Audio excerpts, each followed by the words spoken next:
Hi, well, I'm just over doing some filming at Millbank Tower, actually, but I did just catch David Cameron's news conference before heading out, as I'm sure all the Conservative activists will have done in the building behind me.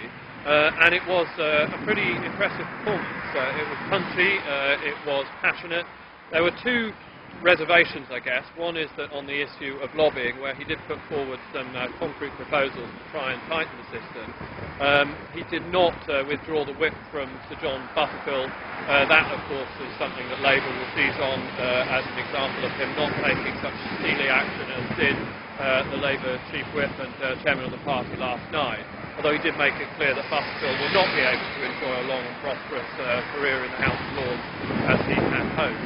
The other thing on the economy, David Cameron is still pretty sketchy on the detail of how the Conservatives will bring down the deficit. That's something he's going to get pressurised on throughout the election campaign. He said we'll have to wait and see what the government actually announces at the budget tomorrow, which will be, everybody anticipates, not much. But as I say, the language was very, very strong, and I think in terms of the way in which he plans to conduct himself in the election campaign, and particularly in the debates, you really get the sense that David Cameron relishes actually getting angry from time to time.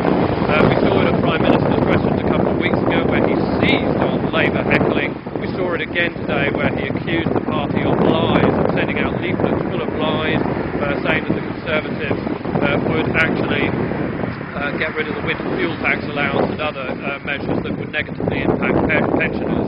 That was a very strong passage from him, although I do think he needs to be a bit careful.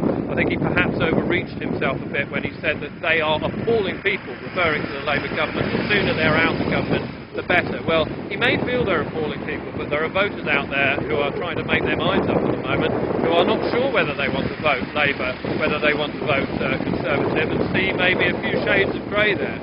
So just to write off the other parties in very black and white terms might not appeal to everybody. The anger is good. He needs to be careful about not getting carried away with it.